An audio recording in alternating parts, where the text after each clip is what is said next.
everyone. Welcome to the Northland Artists Conversation. I am your host, Mark Kelly. It's lovely to have you. Lovely to see you guys again. It's very cool. If you're new to our podcast, thank you very much for stopping by. And if you are a repeat listener or viewer, thanks. We really appreciate your support. Today's it's like Thursday today, and it's near I guess we're sort of in the tail end of May now. Interesting time. Chilly at night, and I tell you what, the days are super short now, and they're getting shorter too, man. It's just it's crazy. Tonight I've got producer Andrew with me. He's sitting behind the desk, nervous jitters. It's been a good night. For those of you that don't know, crazy, man. It's really cool. We got some cool things coming up. We got some exciting guests, and even some like ultra special guests that were like super cool and amazing gets. So I'm going to flick to my camera now. Today's podcast is the deeply philosophical and chilled Blayne Paul. Look, that's probably the easiest phrase I could use to describe him. It was a podcast unlike anything I've ever had before, and it was deep. It was like deep, and there was laughter. And a lot of introspection as well, which was super cool. You know, he an artist that's kind of gone through that super creative stop, hopefully kicking back into that super creative vibe again. Massively talented dude.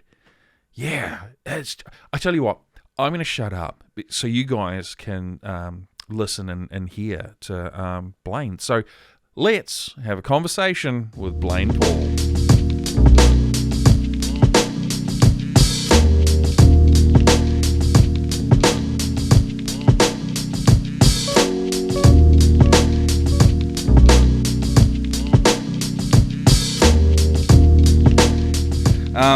And the good thing is we don't really sort of have a starting point either. So what happens is that clap will let either Andrew or Rocky know that to sync up the video and audio, and then we start, and I say wonderful things like, Blayne Paul, welcome to the Northland Artists Conversation. Thank you for having me, brother. Oh, dude, this is so cool. This is wicked. So I really appreciate you coming a little bit later than we had originally anticipated, so I appreciate you slotting us into your busy schedule of life. It's life, bro. Everybody's busy. Yes, we are. We are. So with every artist that we sort of have in the show, it's always cool to get a bit of a background story about who they are, where they came from, how they came to be in their creative space. Some people that are where they are now, that's what they were always doing the whole way through. Some people that are where they are might have started off doing a whole bunch of other things. So what I'd like to do is I'd like to go way back. Unfortunately, we will be. Yeah. Unfortunately. Now, because you're a Northland represent local, right? Absolutely. Born and raised in Hikurangi, Hika boy. And from there, literally from there, Mum would say she would try not to dance too much while carrying me, but I would, and I'm not a dancer, so it doesn't make any sense, but I am a drummer. You're a drummer? Yes, my first instrument of many was drums, and because of that, Mum decided, well, let's just feed this bug. And she did that by buying me a drum kit at 4 years old. Who does that to a son who grows up? Wow. That's crazy, man. 4 years old, man, behind a library of all places to buy a drum kit. And I hammered the shit out of them forever. Until they fell apart, man. I couldn't, I've got a son, he's 11 now. I couldn't imagine giving him as a 4-year-old a drum set, the amount of noise and carnage he would have created. That's hilarious. Your mum must have been the coolest person ever. One of the very best, I'm afraid, yeah. It's so wicked. So, music obviously in your blood from a very, very early age. When you sort of found drums, who were you getting? Were you just like hitting shit randomly, or were you getting inspiration from stuff that was being played around home? Or yeah, literally everywhere. Back then, a lot of church involvement and in Carmo there was a church, and the pastor was Pastor David. That's all I knew him by. Okay. And he would give his sermons while playing the drums, tuning his drums, Really? hammering the shit out of them. Dude, that's a rad pastor. He was. And then of course it was all Dad's music with real 1970s Motorcycle Man, you know. Oh, yeah. So he had all the What sort of stuff? Queen and Oh, yeah, but classic music, though. Like Doobie Brothers, that sort of stuff? yeah. Well, personally, I was my favorite band to this very day is still Stomp. Stomp. Yeah, Stomp, man. They're a percussion band. Oh, yes. Multi-generational percussion Group band. of dudes, and they, hitting everything. Pipes, I saw them rubber live. strings. They're crazy. That was dude, you've just taken me right back to I was like 23.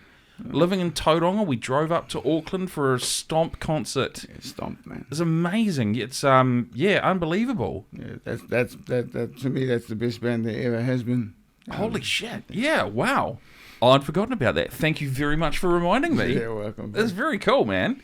So a drum's sort of the main instrument that you kind of walk through. I'm guessing that's No, absolutely not. Because it's not an instrument you can carry around with you. No, it's not portable. You can carry one or two, but not a whole kit and cymbals. no.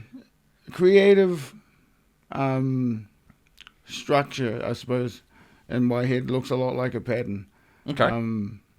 And I can't hit as many shapes in their pattern with just drums. Right, yeah, yep. Because I can't give you back the song I can hear in my head with just the drum kit. So it's like samples and kind of that overall production side of things. Well, when I'm writing a song, Yes. I don't just hear the words or just the melody or just the chord structure. I hear the whole damn thing at once. Wow. And it's really annoying. Yeah. Because when I'm sitting there writing it and I'm playing it back on the guitar, singing, it sounds nothing like it does in my head. Yeah. Because there's a whole band in there. Yeah. But I can still give you some. People who have grown up with me have told me to do this sort of thing for years. Get on the internet, put your music on there, do some. But I haven't. Okay. Why? Is there any reason why? No. There was a lot of involvement in music. I ended up on multi television in a couple of shows, and I've done a lot of qualification work in performing arts. Yeah, I mean it's an impressive resume. Well, It's very impressive. Yeah, and I've forgotten to put a lot of things on there. But you do that, right? You remember a lot of things later on. Yeah. Like Stomp. you see. Yes, like Stomp for me, Yeah, absolutely. And I will admit, ever since Andy Mack got a hold of me to do this, Andy Mack. yeah. Ever since he got a hold of me to do this, I've been sitting there thinking about how much I've actually done and how many people I met the late great Don Selwyn. Not many people my age even know who that is. Wow. Who else? I mean, he's a legend. Yeah, there's a lot of people. I was at Stu Turner at Catch Casting. I've met a lot of the old hands in the acting industry through William Davis because, well, he's another Whangarei boy too, isn't he? Yeah. And back then he was really. Back then, what am I talking about? To this day, he's still really involved. He didn't just stop at being an actor or director. Yeah. Or tutor. He was. When I was 15, he became older brother when he and his mother took me in to their address. Wow. They did a lot of life changing on me back then. At 15 years old, I was a very, very different type of monster.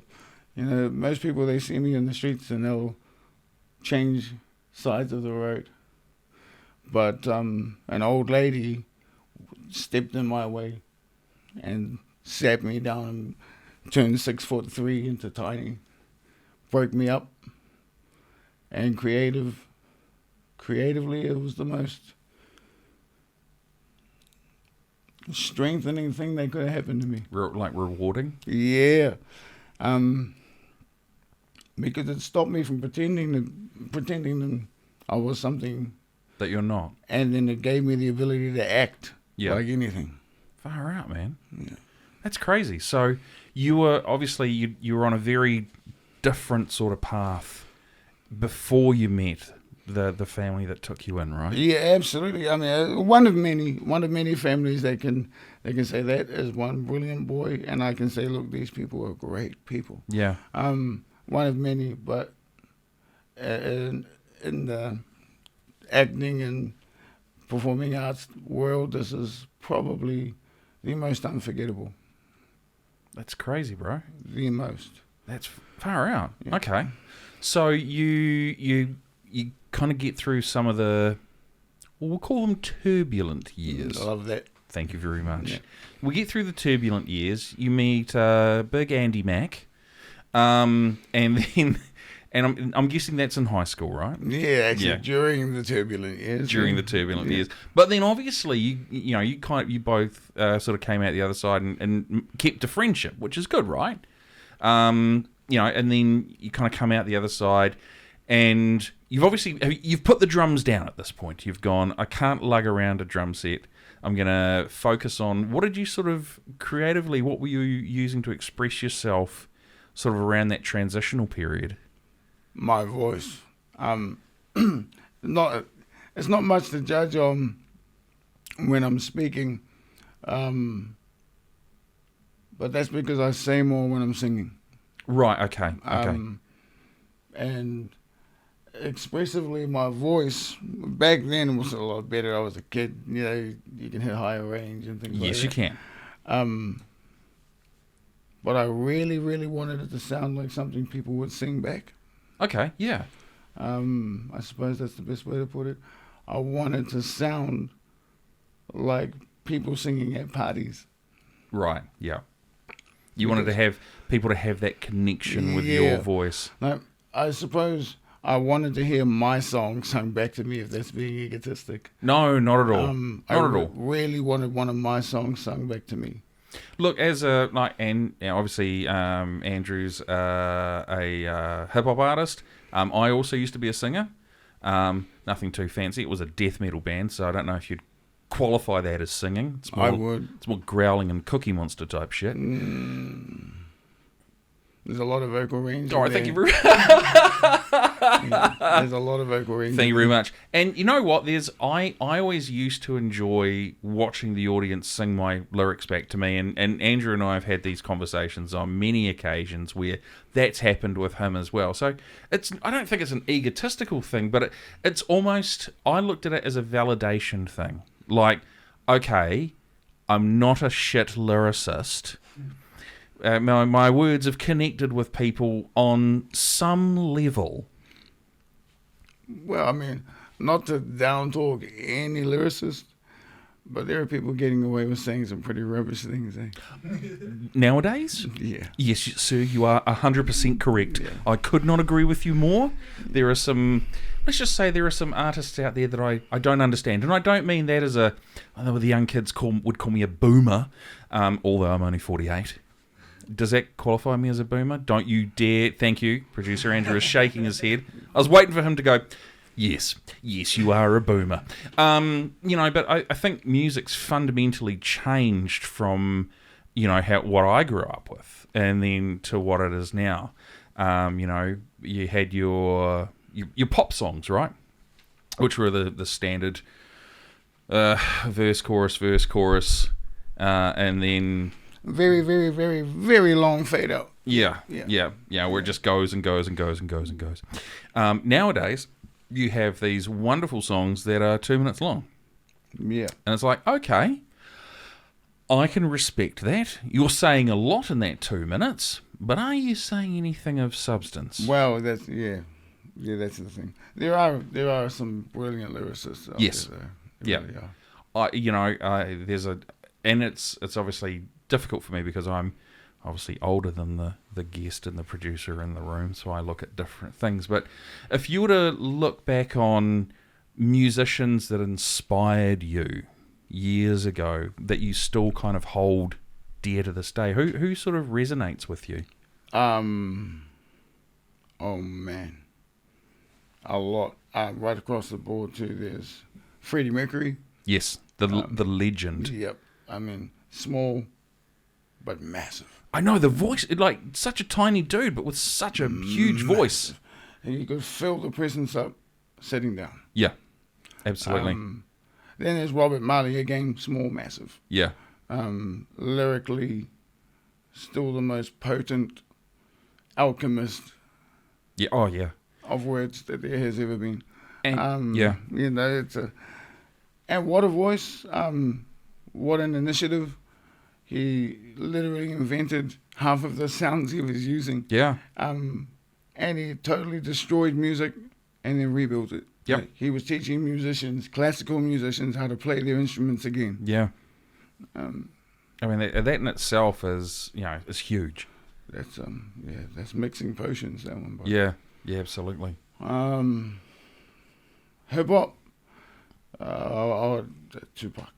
Tupac, yeah, easy. Yeah, yeah. Are we talking like early Death Row era or sort of the California Love, All Eyes on Me era? Digital Underground era. Oh, wow. Okay. Yeah, man. Same song. You know, that really funky. Tupac was the backup. You know, I was listening to a song. What was it? I Get Around by Tupac. I think it's on Tupacalypse now. And at the time, he was doing a song with Shock G and Money B. At the time, these are artists that are way bigger than him. Yeah. And now they're artists nobody knows. Because it's early on in his career. They're kind of peaking, and he's coming through. Shock G and Humpty Hump, you know, the Humpty Dance, all that digital underground club pumping stuff from the West Coast. And they don't even remember it. No. And if they do, it's because of Tupac. Yeah. Willie Nelson. Oh, yes. Yes. Willie Nelson. Willie P. Nelson. Absolutely. Yeah. That man is a writing machine. Ray Charles. Yeah. Yeah. Wow, man. That's a deep catalogue of like massive like artists that have just put out ridiculous. They've got such a massive body of work. Yeah. And I mean, to no vanity, I had no illusion I was going to be anything like them, but I wanted my songs to be. Yeah. You know, at the very least, I want lyrical content, not noise. Yeah. Yeah. You want substance. Yeah. Yeah. I mean, Bruce Lee said emotional anger. Emotional content is not anger. Anger is not emotional content. It's a musical version of that. Wow. Yeah. Far out. And Bruce Lee said that. Yeah, he did. He did. He said, I wanted to see emotional content. You gave me anger. Wow.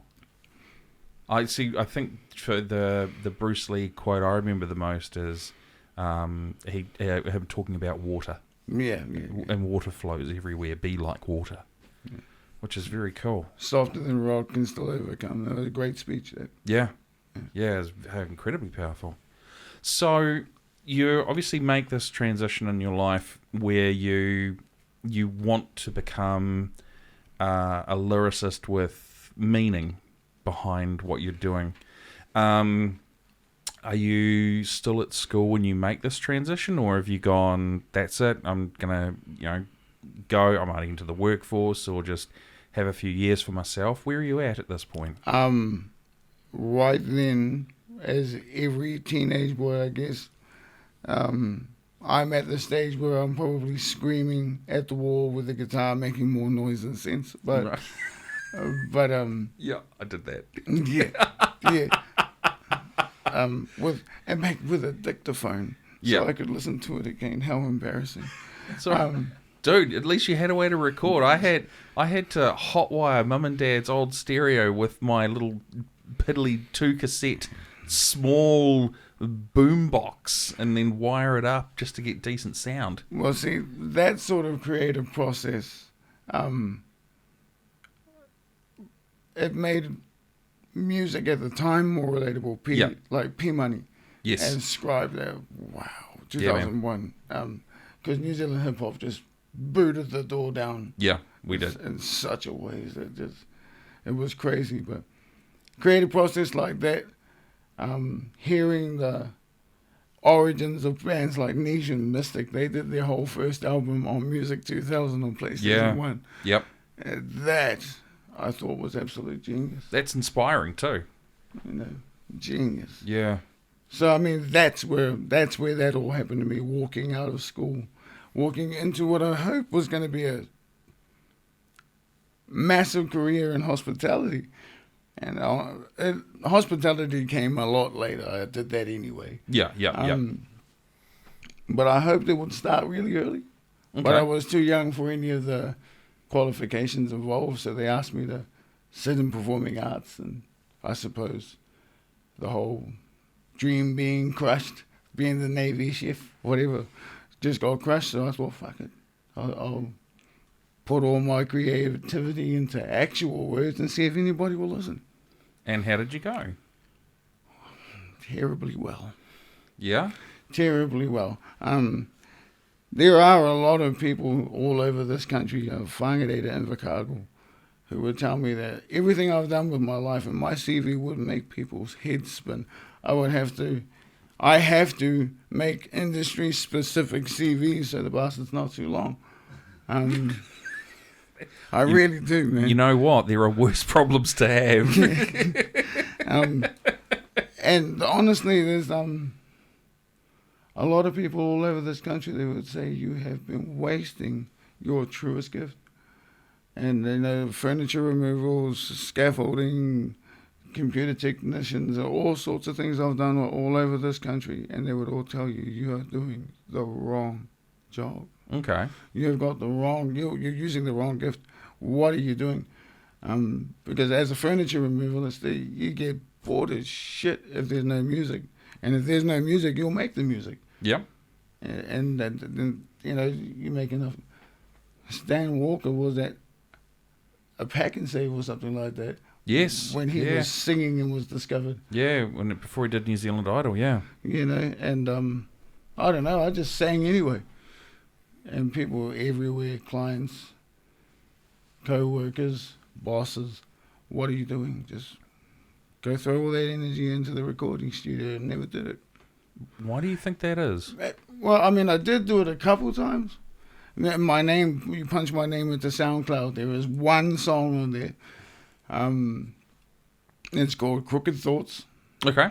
I wrote it when I don't even know how young. Embarrassingly so, anyway. Yeah. And it's just me. It's nothing fancy. It's just me and a guitar missing the bottom string and about as many tracks as I could lay on top of it as I possibly could. Yeah. And even that turns heads. Wow. Even that goes, where did you get those lyrics from?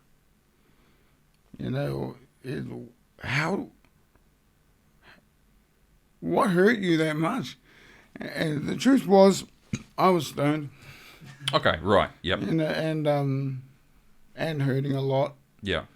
But music has always been the greatest outlet for me. I'm a drummer. I'm going to go bash some shit, Yes. But that again to me was just noise if I was just grabbing sticks and whacking shit. So what I would do is make as much ground-shaking, rattling sense as possible with words and hit them that way. Yeah. Wow, man. So you did the one track yourself with the multi-layer guitars in your lyrics. Have you collaborated with other people? Oh the amount of people who would probably listen to this race up here just to beat me up. Yeah, like in South Auckland, there's a group called the Lazy Boys from Mangere. It's a beautiful play on words, and they are a beautiful bunch of performers. Very talented. Yeah. And they've been doing it since they were in school, and I'm the baby. Yeah. And very lyrical, very, very musical boys. They can all rap, they can all sing, they're all skaters, they can all break dance. They're real South Auckland hip-hop artists. And then here in Whangarei, there's plenty. I mean, my late brother, for example, the Double R, they called him. He was a monster when it came to hip hop. Yeah. When I met him, we before we were close, he really wanted to make a musical impact. Okay. But he was afraid of his abilities vocally. He didn't believe he was a very good singer. But he was better than he thought. That's for real. He really was. And then I went to Christchurch. I did a furniture removal thing, and I met a group of people down there who should have been a band, man. Like, some of these dudes were incredibly talented. I don't know a lot where Scribe is from. He's not joking. You go hang out in those streets. If you survive, you are going. That's no joke whatsoever. If you survive where Scribe is from, you are going to be hit with the inspiration stick. Yeah. Far out, man. So how long were you in Christchurch for? Well, I don't know, 2 years. Okay. 2 years down there, and musically, man, it was crazy. I met 12-year-olds who played saxophones like they were with Miles Davis. Wow. They were nuts. Freestylers who made, people like Slick Rick sound silly. And Slick Rick was the king, Rick the ruler. And they made him sound silly. They really did. Far out. But nobody knows these cats. Yeah. Unless somebody like Andy Making Yourself does something like this with them, nobody will. Well, that's what we're here to do, man. We're here to highlight every artist that takes time out of their life to come in and sit down, and this is awesome. This is fun. This is fun, dude. I'm thoroughly enjoying this. So, after you finished up in Christchurch, would you say that those 2 years were quite formative or important for you? Oh yeah, yeah. Some of the best people I met in my entire life. Yeah. Are the people who call me family in Christchurch. Well, I came home, again home, Whangarei, South Auckland, Far North. When I came home, it was for very, very sad, but quite guiltily so, very inspirational reasons. I came home to bury people that meant a lot to me, and it hasn't stopped. It generally doesn't, but it hasn't stopped. Yeah. And creatively, you either take a hit, or you take a hit with the inspiration stick. You've got a choice. Yeah. Oh, you absolutely you do. Yeah. I don't know. It stopped me from producing as many songs. I used to write 3 or 4 of them a week. Wow. For different reasons. During, I think, 2012, 2013, probably both of those years, actually, I was doing a lot creatively for a lot of different organizations, the One and All Aotearoa, myself, the Writing Church. I'm not a writer. Yeah. But I helped them write a play and a song. Far out. Did a lot for a lot of people who were cringing that I don't have a guitar in my hand, now singing instead of talking. Then I came home and stopped writing songs. Yeah. But went back over all the other ones and just genetically modified them. Yeah. They're monsters now.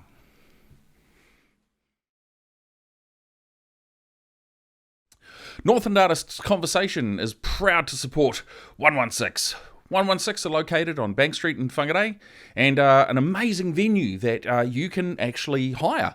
If you're looking to hold an event or looking to hire a venue for a special occasion, 116 on Bank Street are an absolutely fantastic place. You can simply contact them via email off their website or through Facebook as well. 116 have had such amazing events in the past as the Whangarei Fringe Festival, and they've also held the Plunge Pop Culture Convention there as well. They also have local artists that also put performances on, as well as incoming artists that come into the region as well and want to be able to do things like have plays or perform music or any of those sorts of cool things. 116 are also home to the amazing Beagle radio station as well, which is a local initiative that is all set up with some very, very talented people that actually love what they do, and they do it all for free. So it's very, very cool. So 116 on Bank Street, proudly supported by the Northland Artists Conversation. We've always got more time to talk, bro. Yeah. That's what we're here for. So you mentioned 15 years. What's the significance of 15 years? Personally, for me, all the best music I ever made happened either in my garage or a garage in South Auckland. Yeah. And over that particular 15-year period, because it was 15 years, I would have met and built some strong relationships with some very talented individuals. Yeah. And one of the most hurtful memories is Double R, because like I said, when I disappeared, he wanted to be a vocalist and a lyricist. When I came back, he was Double R from Naughty North Movement. Wow. He was that monster you hoped was going to be on the stage. Yeah. Because he was like going to a freak show circus. You went wanting to be scared, and you left terrified. Wow. That was him. He was the big man, the big DMX. Shit. Yeah. Okay. Hard to follow. He really Okay. Yeah. And that's what he was when I came home. Yeah. You know, I disappeared for Christchurch and South Auckland, came home, and my brother had evolved into this no longer pocket monster. He was not shy. He wasn't afraid of his voice. He was using it. Yeah. And during the years where he was not using it, we wrote a lot of good shit, screenplays even. And because he would disappear, and then I was left alone. I did nothing. And then I did the same thing to him. Yeah. 15 years later, we lost him and everything we were working on. So, Is there someone else that you've sort of connected with that's been able to give you that same energy? same? No. So literally a one-off That's dude. Muddy Waters and Little Walter, man. Yeah. That's John Lennon and Paul McCartney. Yeah. Okay. So it's really like generational, like once in a lifetime type stuff. Oh yeah, but I mean, you'll get that with every individual anyway. You know, once you lose them, you realize you've lost it. Yeah. Like it's that sound, that energy, that thread. We were the Double R, myself, and another Whangarei artist by the name of MC Blacks, or Brother Trey. We were going to start a group working with a producer named Buddha Sticks from Team Music and Hua Productions. And that group was called Tapestry, spelled Tap History. And oh, wow. That's a great play on words. And we were really, really going to rock it. We really were. We done one song with Buddha Sticks called Us Survivors. And I think he might have misplaced it. Oh, no, man. And we didn't really get to finish it anyway. Yeah. And it was the only documented recording of both of us on the same track. Wow. So, I mean, that track obviously has a lot of deep significance. Yeah, it really did. Yeah. It was called Us Survivors. You know, that's not a play on words. We've all survived something. Yeah. And then he didn't, you know. So it's one of those tracks where if I could finish that and everything else we worked on, I probably would. Yeah. If I have anything coming up, it's the album I should have done for 15 years. So let's talk about that, because obviously the loss of Double R, you know, does that sort of stop you creatively, or do you sort of start trying to move through it and use that to kind of drive your next stage? It's I don't know. I suppose it's like breaking a finger.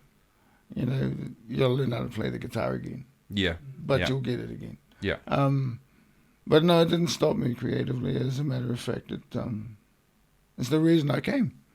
It's the reason I decided creative block it has taken its toll too long. Yeah. It's taken its toll too long. I've stopped too much of what I actually am. So now you've got that fire.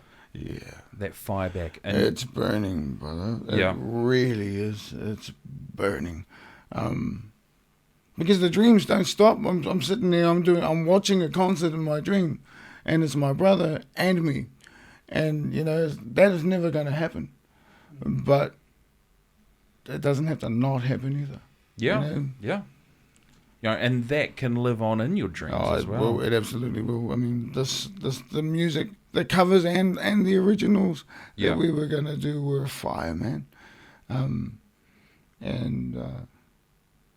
I will punch those songs out, because some of my originals were actually his favorite songs, and some of his were actually mine. Wow. And neither of them have been released. Yeah. So then what does your next steps look like? Where do you go from here? Well, I have been pen to paper, and I have been writing all sorts of shit, man. Plays, cool, comic books. That album, I have literally just dug up out of boxes in the garage. I've pulled those books out and just gone, I'm going to attack them. Yeah, nice. Yeah. That's wicked. I'm going to attack them. Very cool. Mostly to get these people off my back. Why aren't you doing your music?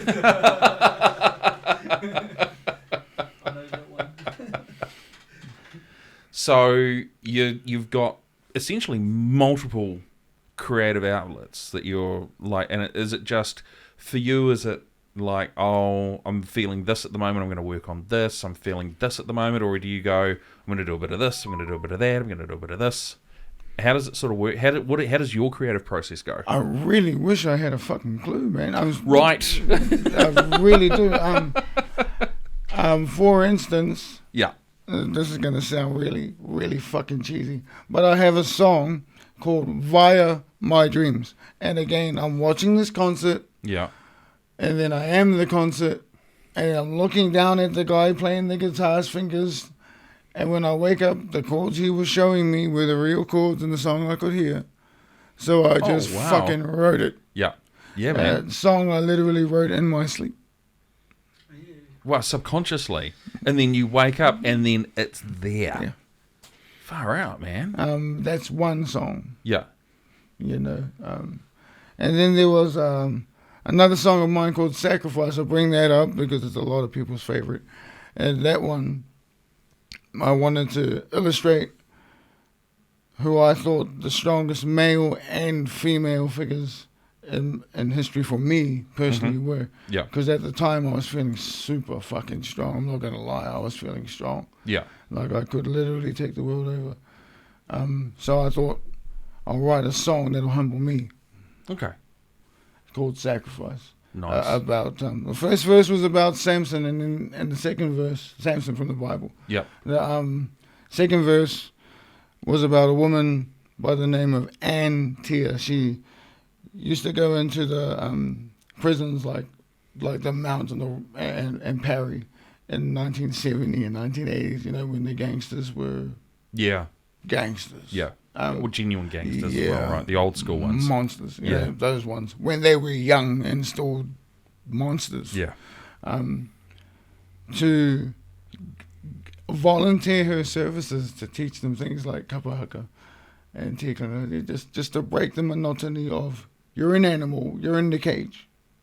She went in there to break that, give them back a piece of what they really were.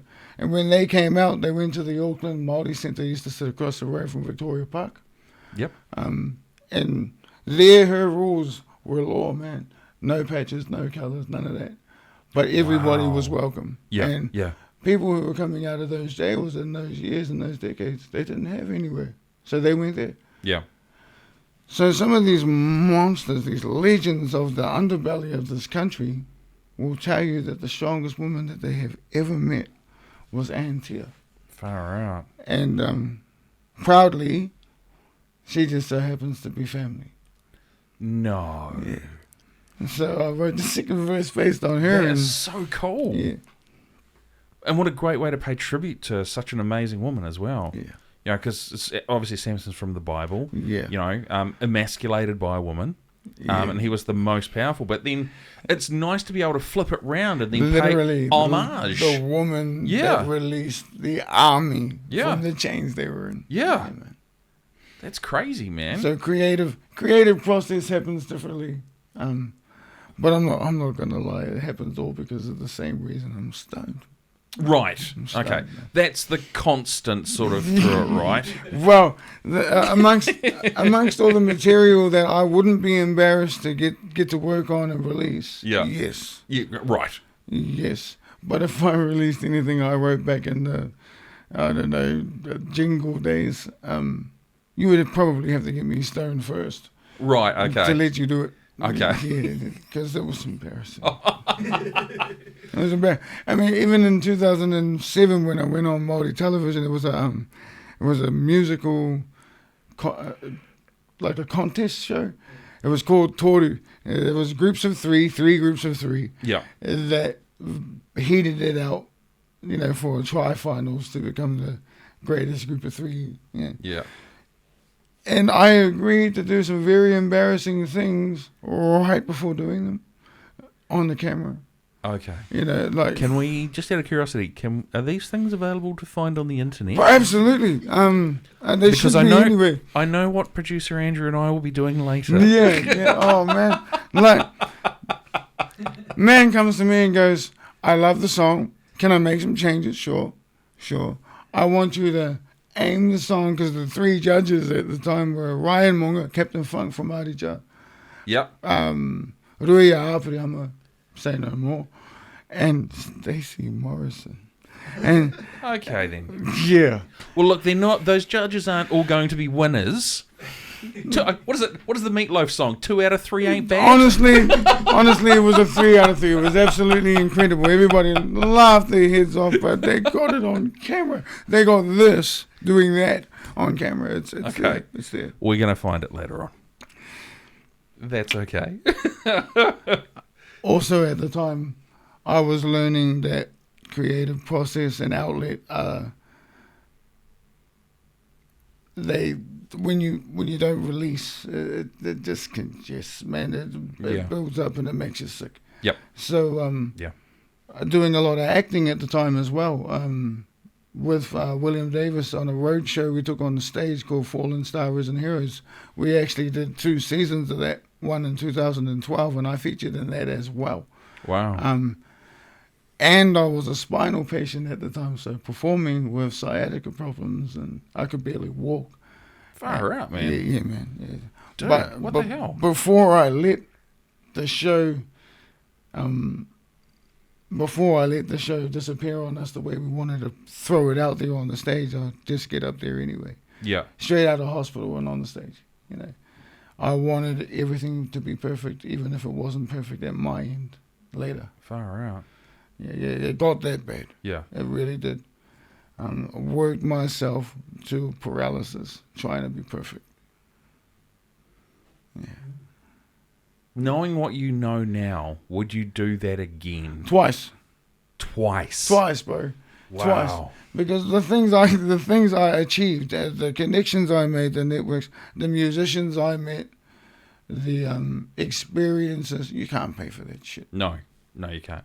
You can never pay for exposure. No. And life experience like that as well is amazing. I mean, there was a few garage level bands I joined, and we did a lot of work together, but we never really got any further than that. There was one called Cycles of Seven. Shout out to any of you who are listening, because Cycles of Seven is one band I would still love to throw out on the stage. Shout out to Cycles of Seven. Yeah, man. That's cool. They were crazy. The best, man. They could play forever, man. Never get sick of it. Far out. Tight as, like a balloon. Yeah, Just keep stretching. they were wicked, man. Sweet. Well, I guess the next question I have is, you're working on music, you're working on comics and plays. Where are people going to be able to find this? I feel like I've asked a funny question. Yeah, well, you see, the thing is, when as you know, when you reach 34, you kind of put everything on back burners. But because I've done this, and hopefully those who are actually listening can't wait to hear what I'm going to do next. I'd love to hear it, man. So it's straight back to work, getting that album sorted out. Awesome. And I know get a hold of a few people out there and get my book out there. Yeah. Blayne, mate, thank you so much for coming and sharing. It's such a deep story too, and you've just unloaded a wealth of knowledge. It's unreal. No, this is a great thing, man.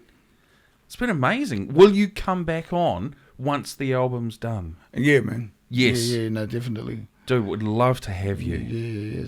And because of that, it won't take me 15. Can we not years. do it 15 years in between cycles, man? Yeah, nah, definitely not. I mean, by that time, I'm like, 63? I'm good. I don't really want to be sitting here going, hello, it's Mark from Northland Artists Conversation. Let me just take my my arthritis pills.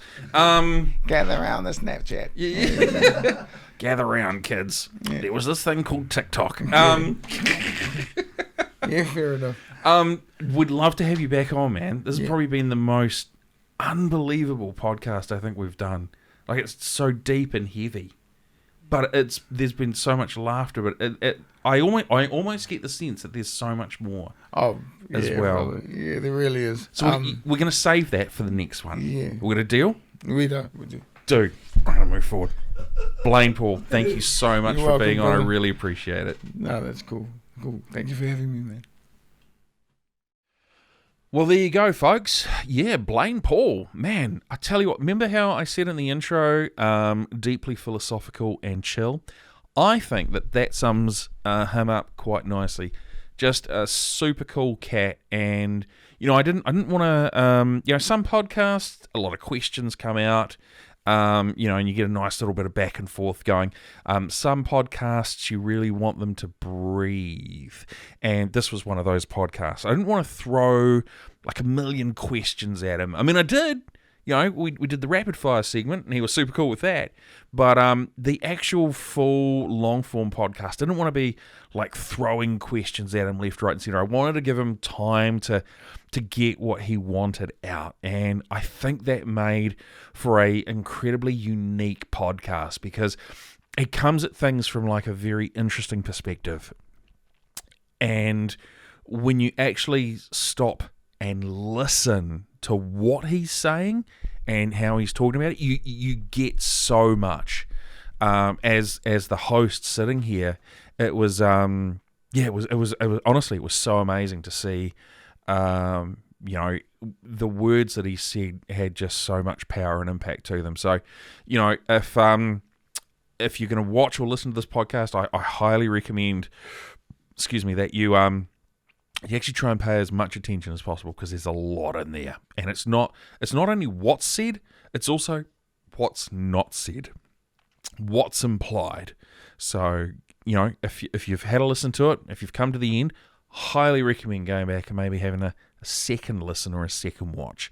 I guarantee you'll pick up some other interesting things along the way as well. I'll cut to my camera now.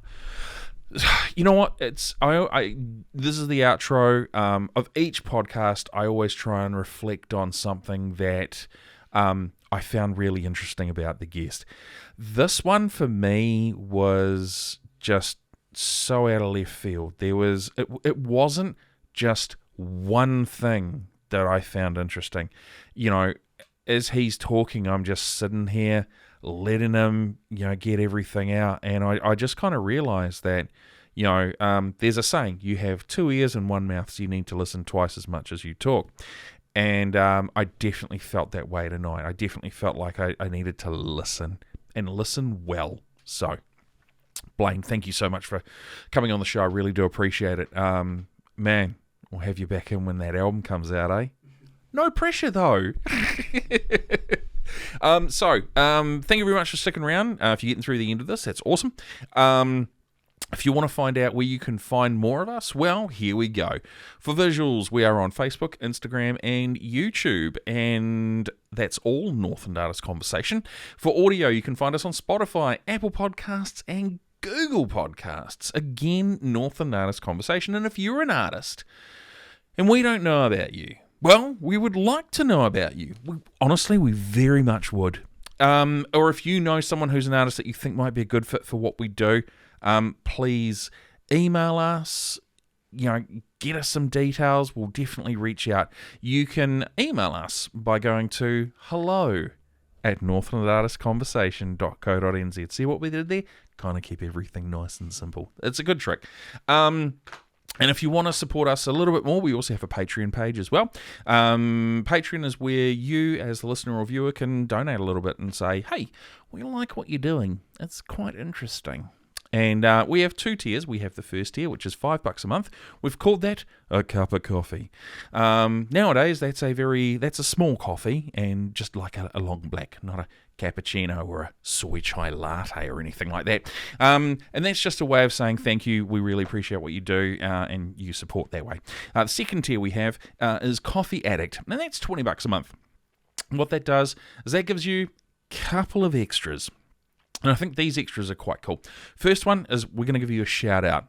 We're going to say a big thank you to the supporters. Second thing that we do is we'll let you know in advance who's coming out. So that way, if you have any questions that you would like me to ask our guest, you can submit them and I will actually throw them down in front of the guest and see how we go. So I'm going to give a big shout out to our Patreon supporters right now. First one, Dr. Lauren Roach. Former Dr. Lauren Roach. Now author, working on her second book, which will be hugely exciting. Hopefully we'll get her back in. Michael Boter, another former guest as well, about to crush it again with his second book of horror short stories. Looking to get Mike back in. That'll be cool. Mike, I'm coming for you, pal. Third one is Maggie Coco. Now, Maggie may still be out touring New Zealand and Australia. She's a pretty in-demand musician. Very cool. Thank you, Maggie, for supporting us. Thank you to all three of you for supporting us. That is very cool. Where can you find us? Well, there's two ways. First off, you can go to Google and type in Patreon. That's Patreon. Top right-hand corner. Excuse me, I'm going to have a cough. We're going to keep that in too. You know what? Because that's the live shit that happens. So Google again, Patreon, Patreon. Go to the top right-hand corner, type in Northland Artists Conversation. Log in, create an account, pick the tier that you want to support, go from there.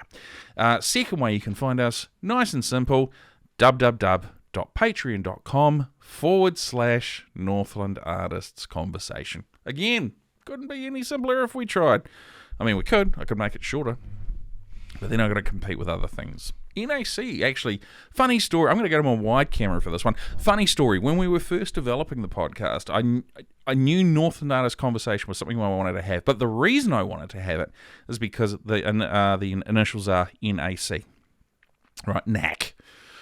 And originally, the podcast was going to be called The Knack. And then I realized that's dumb.